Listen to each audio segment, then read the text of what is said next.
What's cracking, everybody? Welcome back to the channel. New video. So this is one of those videos where I might be on the late freight, but you know, I tend to do that. This one has to do with Scott Peterson. Hopefully a lot of you remember that case where his pregnant wife wound up missing and found dead. She was pregnant with their child, and right after Lacey Peterson was declared missing or whatever, Scott Peterson had started acting real funny, dyed his hair, came out that he was having an affair with another woman, and it was just a bad look for him, right? Everything was pointing to Scott was the killer, and he was eventually arrested and convicted, sentenced to death, right? Went to death row. Well, in recent events, the Innocence Project, the California Innocence Project, has picked up his case. Now, I don't know how many of you guys are aware, but let me just break it down for you. The California Innocence Project does not pick up losers. They do not pick up a case that they think is going to lose. On top of that, they do not want to free anyone who is possibly guilty. And let that sink in.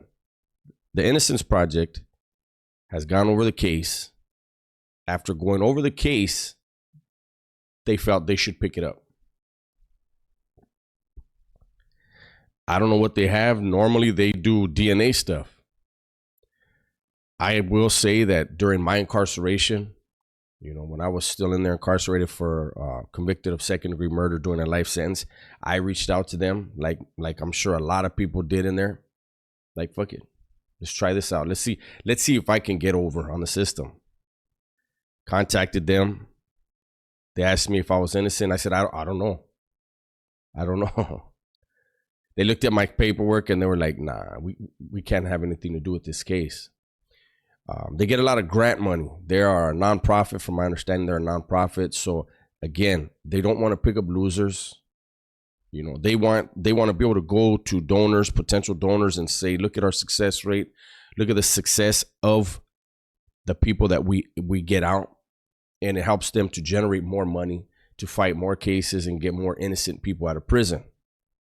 And believe it or not, there are a lot of people wrongfully accused. Now, getting back to Scott Peterson, I was of the belief that he was guilty, that he did that, you know, the whole dyeing his hair and just the weird way about him. But, you know, the fact that the Innocence Project has picked up this case makes me have to reevaluate. We'll see what happens, but it's pretty much a done deal in my mind. Scott Peterson will be getting released. And this is where things are going to get ugly. No matter what the Innocence Project is able to prove in order to disprove the state's finding, the jury's finding,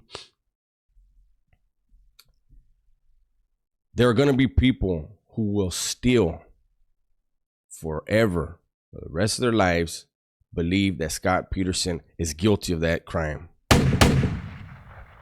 Especially the close friends and family members of Lacey. They will, I don't think they will ever believe that Scott Peterson is innocent.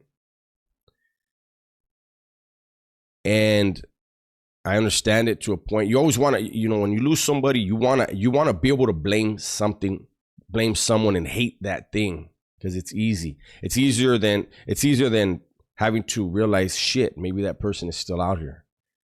Who else is this person hurting? But so we have where there's going to be people, a lot of people that believe, nah, Scott Peterson did it. And there's going to be people that just from following the case are not going to accept that he's innocent. Well, for those people, there's going to be some added salt to the wound, because if Scott Peterson is released, if the Innocence Project is able to prove that Scott Peterson is innocent, in California, an inmate wrongfully incarcerated is entitled to $140 a day, and I can't even fucking say the word, recompensate. There it is. It's early in the morning. And recompensation, $140 a day. So it's 140 times 365. I think he's been incarcerated over 20 years. So Scott Peterson was found guilty, was sentenced to death, and now it looks like he will be released from prison and become a millionaire. I believe the money is tax-free. I don't believe that money can be taxed due to it was awarded after a wrongful conviction. And my thing is this, man. I don't know if he's innocent or not. If he is, I will say this. His release and his becoming a millionaire because of the wrongful conviction, if that turns out to be the case, it doesn't replace over 2 decades of incarceration. You know, some people on the streets are like, damn, they're going to be like, damn, he's a millionaire now. Yeah, but you know what? I guarantee that if he's innocent, and I'm not trying to have people have pity for him, but I'm thinking of other people who have been wrongfully accused, wrongfully convicted, and had to serve time.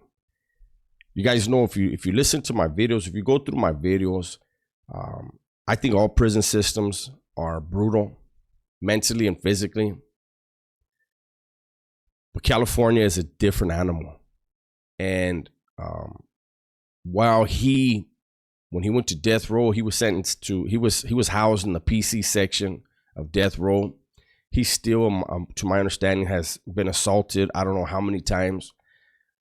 But for anyone who is innocent, again, I'm talking about anyone, not just this guy. I don't know what's going to happen, but I'm pretty sure, again, that the Innocence Project doesn't pick up losers.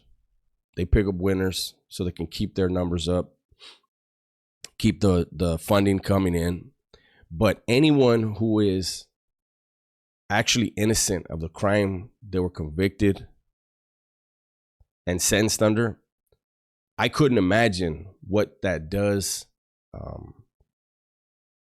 mentally. I know when I went to prison, I deserved it, I earned it, and I accepted it.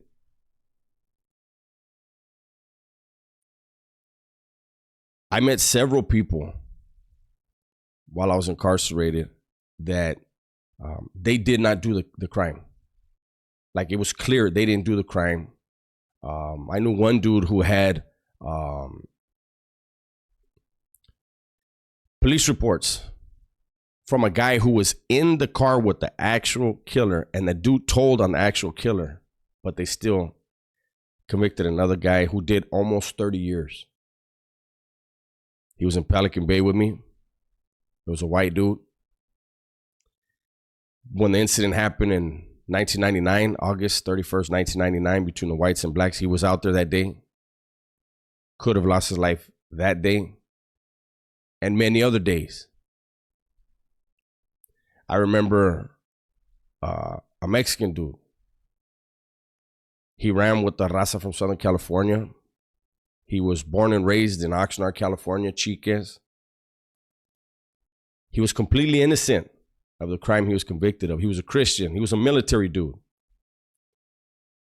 He was out there in the riot on February 23rd, 2000. Risked his life. So for me, I don't know. Like I said, I believe that Scott Peterson is going to get out. Something was found and he's going to re-enter society. How mentally prepared is he to re-enter society? What type of rehabilitation has he got? My understanding is he was moved off of death row to Mule Creek, I believe it was. I don't know what type of programs they offer there on that yard. I don't know if he's involved in any programming, but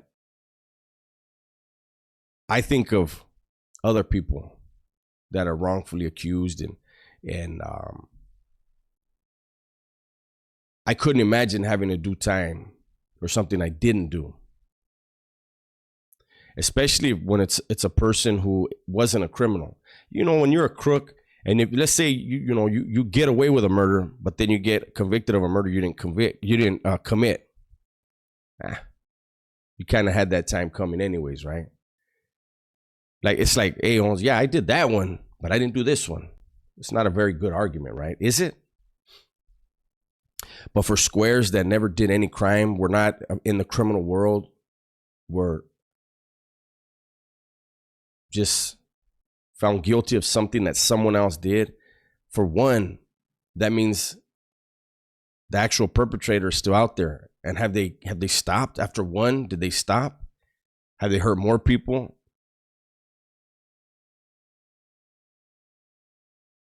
I don't know. I don't know what this says about policing, because we always have to question that. When someone is found innocent, when they did 20, 30 years, it's like, how did this happen? How did the police miss this? And where is the perpetrator? Who else have they harmed? Was someone else found guilty for something that same person did? I don't know. There's a lot of questions, man. And I just figured this would be a interesting topic, something to think about on a Sunday morning. Sundays are usually a day to reflect, hopefully relax, and get ready for the new work week. That's my video for today. Hopefully you guys enjoyed it. Everybody, please be safe, be smart, and tell the ones you love that you love them. I'm out.